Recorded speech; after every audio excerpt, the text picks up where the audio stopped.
Assalamualaikum warahmatullahi wabarakatuh. Berjumpa kembali dengan Bu Dian dalam Kongko Ilmu kali ini ya, di sesi 2 praktik pengisian pengelolaan kinerja yang ada di PMM Ibu Bapak semuanya. Nah, apa sih yang harus kita lakukan untuk melakukan pengisian pengelolaan kinerja di PMM? Yang pertama, pastinya Ibu Bapak harus memiliki akun Belajar ID untuk membuka portal Merdeka Mengajar. Buka portal Merdeka Mengajar, kemudian di berandanya Ibu Bapak akan mendapatkan informasi pengembangan diri. Ya, di dalam pengembangan diri ada nih fitur yang namanya pengelolaan kinerja. Nah, pengelolaan kinerja ini Ibu Bapak semuanya tinggal klik saja, kemudian di sini ada informasi nih, alur pengelolaan kinerja dan pengisiannya. Nah, karena saya sudah melakukan pengisian dan validasi terkait dengan identitas, saya tinggal melanjutkan pengisian tentang rencana kinerja. Jadi kalau misalnya kita ngobrol tentang alur pengelolaan kinerjanya, untuk semester ini ya, dari mulai Januari itu adalah perencanaan guru dan persetujuan atasan. Kemudian Februari ada persiapan observasi kelas. Maret periode observasi kelas dan diskusi tindak lanjut. April Mei pelaksanaan tindak lanjut guru dengan pemantauan atasan. Serta Juni refleksi penilaian dan penentuan predikat kinerja guru. Nah, kita langsung masuk saja ke tahapan untuk bulan Januari tanggal 1 sampai 31 Januari, Bu Bapak semuanya, ini adalah jadwal pengisian perencanaan kinerja. Jadi kita dapat memulai perencanaan kinerja kita dengan cara klik ini ya. Lanjut rencanakan kinerja. Hal yang pertama akan kita dapati ketika kita baru saja mengklik adalah praktik pembelajaran.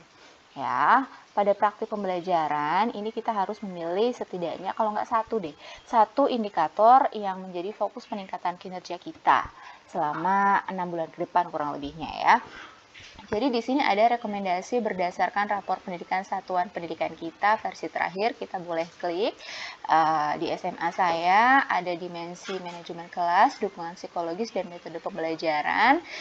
Untuk D1-1-nya dapat predikat baik, dukungan psikologisnya juga predikatnya baik, dan metode pembelajaran ini predikatnya cukup. Jadi kurang lebihnya ini akan ada rekomendasi nanti yang berkaitan dengan metode pembelajaran untuk dapat diperbaiki. Oke, kalau sudah kita tahu rapor pendidikan sekolah kita, maka kita klik saya mengerti.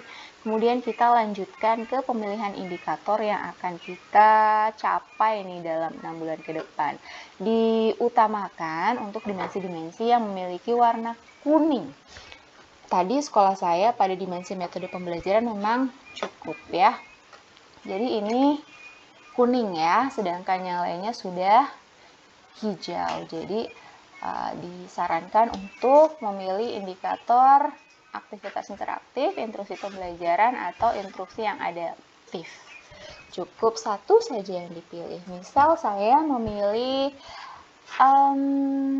aktivitas yang interaktif, di mana tujuannya adalah upaya pembelajaran yang memfasilitasi kolaborasi dan komunikasi antar peserta didik untuk meningkatkan efektivitas pembelajaran. Diklik ya. Kemudian lanjut kita klik ke pengembangan kompetensi. Nah di sini berdasarkan Perdijen GTK nomor 7607-B.B1-HK.03-2023, kita diharapkan memiliki minimal 32 poin nih per semester untuk memenuhi ekspektasi atasan. Jika kurang, mohon didiskusikan kembali dengan atasan ya. Dan jika lebih, ekspektasi atasan akan semakin lebih baik juga. Pilihan rencana hasil kerja memiliki poin yang berbeda nih berdasarkan tingkat keterlibatan dan dampaknya. Dan harapannya nih Ibu Bapak semuanya dalam pengisian pengelolaan kinerja ini kita bersama-sama dengan kepala sekolah gitu ya. Jadi nanti enak nih dalam persetujuan SKP kita. Jadi intinya adalah kita minimal dalam satu semester ini punya 32 poin ya. Jangan kurang. Lebih boleh. Nah, untuk selanjutnya kita pilih RHK nih di sini. Di RHK di sini ada pilihan. Nah, pilihannya Ada banyak, ini sudah ada informasi poin-poinnya ya Ibu Bapak semuanya. Tinggal Ibu Bapak pilih saja minimal 32 poin ya. Maksimal 128 poin per semester Ibu Bapak semuanya diinformasikan. Nah, contohnya nih, meningkatkan kompetensi melalui peran sebagai partisipan kegiatan seminar, karya, konferensi, simposium, dan atau studi banding lapangan yang diselenggarakan di bidang pendidikan. Ini contohnya seperti, oh ya, ini seminar udah ada ya. Kalau misalnya kita punya sertifikatnya, kita akan dapat 4 poin nih. Atau kita mau pilih meningkatnya kompetensi melalui peran sebagai peserta berbagi praktik baik yang diselenggarakan oleh komunitas belajar. Ini juga biasanya bukti dukungannya adalah sertifikat. Biasanya nih komunitas-komunitas belajar memang mengadakan kegiatan berbagi praktik baik. Nah, kalau misalnya Ibu Bapak semuanya jadi peserta dan punya sertifikatnya, ini boleh dimasukkan. Minimal 1 boleh dapat 4 poin. Kalau misalnya Ibu Bapak ada ternyata komunitas belajarnya itu nantinya punya program, punya berbagi praktik baik itu ada 2, berarti nanti dikalikannya saja dengan poinnya. Jadi 2 kali 4 poin berarti 8 poin. Atau meningkatnya kompetensi melalui peran kita sebagai peserta coaching nih, atau mentoring, pengembangan kompetensi oleh guru, kepala sekolah, dan atau pengawas. Ini biasanya buktinya kalau nggak salah seperti laporan mungkin ya. Ini juga boleh kalau misalnya kita di coaching nanti dalam pelaksanaan pembelajarannya, kemudian ada laporannya, bentuk dokumennya, kita punya 4 poin. Nah, kira-kira Ibu Bapak mau pilih yang mana nih? Banyak nih. Atau meningkatnya kompetensi melalui peran sebagai penelaah aksi nyata, boleh juga 6 poinnya. Penelaah cerita praktik baik, boleh juga. Atau yang lain, berperan sebagai narasumber berbagi praktik baik, ini ada 8 poinnya. Kemudian sebagai partisipan observasi praktik pembelajaran. Jadi kita jadi observer gitu ya, dimulai dari persiapan pelaksanaan itu sendiri, kemudian ada diskusi tindak lanjut bersama rekan sejawat, tadi dibuktikan dengan adanya laporan, ada dokumentasi, foto, dan sebagainya. Ini kita bakalan dapat 8 poin. Nah, misalnya contoh ya, saya mengikuti kegiatan seminar. Nah, oke ya. Seminarnya misalnya seperti ini, misalnya kita mengikuti kegiatan seminar, webinar gitu kan di PMM, kita dapat 4 poin nih. Misal kita target berapa kegiatan ya, minimal 3 misalnya ya, 3 kegiatan dalam 1 semester, kita sudah dapat 12 poin. Kemudian ini masih kurang kan, kurang 20 poin nih. Kemudian kita tambah lagi nih, apa lagi ya? Tadi rencananya apa lagi? Misalnya mau menjadi partisipan nih.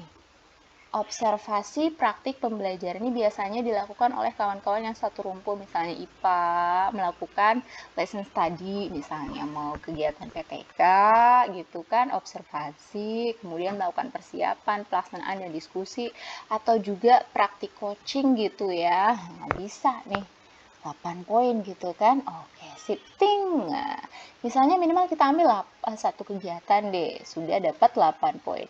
Udah dapat berapa nih? Sudah 20 poin, kurang 12 poin. Berarti kita butuh tambahan kegiatan lagi nih Ibu Bapak semuanya. Apalagi ya?